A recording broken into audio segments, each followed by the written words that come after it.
So here we are once more, in the playground of the broken hearts. It is indeed the playground of the broken hearts. And this is actually the latest deluxe edition of Marillion's debut album, Script for the Jester's Tear, which now comes expanded onto 5 discs from around the time that they made this album, and is all presented very neatly in a very sturdy quality hardback book, as you can see right here. This is now the actual 5th album from the band's back catalogue of music, well, to be released in these rather splendid packages, I should say, as well. And it's the 3rd one to be released from the Fish era of the band. And to be honest, it is only the Fish, well, when Fish was the band's singer and frontman, that does have any real interest to myself, I will say. And that is also why I went out and bought these other 2 splendid deluxe editions. But anyway, for now, let's go inside this latest release and flip through the pages of a book, so to speak.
these packages, they do tend to cram a lot of bonus material into them along the way, and there is quite a lot of well, good extra bonus content that they have included with this latest release.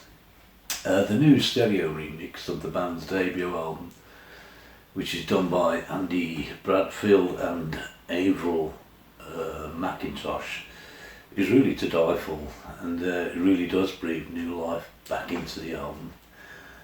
They really have brought out the clarity, the dynamics, and I'm hearing things here that I've never heard before, to be honest. And this is, I personally think this is way better than the original mix. And they've certainly brought out everything here, which is really good. I would also say that they have done the same good job with the stereo mixes with Euro bonus content, which is on the CDs, such as the Market Square Heroes 12-inch EP and the previously unreleased live concert of the band playing at London's famous Marquee Club back in 1982. All this content is also included on the Blu-ray, which they have, and it is in audio only, but it is also in high-res audio of 96K, which is sounds exceptionally well, I will say. And along on the Blu-ray you do get some other video footage, such as the recital of the script live concert that they done at the Hammersmith Odeon, and you also get the obviously the singles, the video singles what they made around that time for the album and of Market Square Heroes. One of the other features which is on the Blu-ray is the a 93-minute documentary, and I have to say this is very good, and they've done things differently here. And what they've done this time around is interview all the members individually of the band, and this is of course the original line of what was on the album, including Mick Pointer, and you also get an interview with the band's artist, Mark Wilkinson, and another one of the earlier members of the band, and they go into more depth and detail into the band's history, how it all began, and it's a lot more informative information than what you're ever going to get in the book, so to speak. So this is really good. You can actually find out a lot more in my detailed written review of this latest deluxe edition, which you'll see in this next clip I've done. Well, as you can see, I do go into a lot more detail with the written review, and I provide a brief history of the band, how it all started and all that, and I go into a lot more detail into the actual deluxe edition itself with a review of it, and taking a look at all the stuff that's on the CDs, for example, go into more detail there, and also go into a lot more detail of what's on the actual Blu-ray with all its content, including the audio and also the 5.1 surround mix, which is also included on the Blu-ray, and go right into the album tracks themselves, so it does go a lot more into it.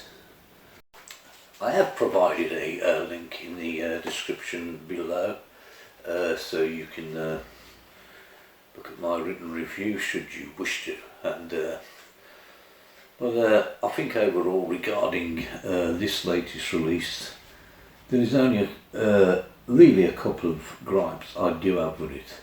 The first of which is certainly the 5.1 surround mix, and to be perfectly honest, I knew what to expect, having heard the mix that the same engineers had done for the Clutching at Straws album. It is the new stereo mix that is the real winner here, and it's unfortunately for surround freaks such as myself, this is actually hugely disappointing, and well, I would say as a step backwards rather than anything forwards at all. And my second gripe would certainly be that I would have preferred them to include the stereo remix of the album on the Blu-ray with the iRes format, because that is certainly, in my opinion, should have been included rather than the 5.1 mix, because the 5.1 mix, I mean, let's put it this way, I've heard it and I don't think I'll hear it again. That's really how bad it is, in all honesty. But you know, to be fair, I mean, when it comes to 5.1 mixes, it is a totally different ball game. And to any engineer who thinks he can do an outstanding stereo mix, to which no doubt 99% of engineers probably can, but when it comes to mixing 5.1, I'm afraid there's probably only around 1% of the engineers in this world who are capable of doing really excellent 5.1 mixes. And that is very unfortunate, I will say. But despite everything, I'd still highly recommend this actual package, because it is a quality package without doubt, and it still contains a lot of quality content.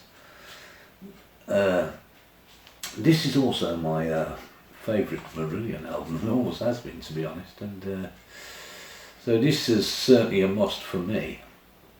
And I'm currently enjoying it a lot more. I'm playing it a lot more than I ever have, and this honestly sounds better today than what it did years ago. And probably the old mix to me is a bit muddy, certainly muddy, and probably sounds more outdated than what this mix does. This mix really brings everything back to life and up to date. Well, anyway, well, that's about it, and I've been talking about the latest Deluxe Edition of Script for the Jester's tier by Marillion. And you can actually still get this with around £27.99 on Amazon. So it's still really good value for the buck, in my opinion, and well worth getting. Well, anyway, until the next time, it's bye-bye from me, and ta-ta.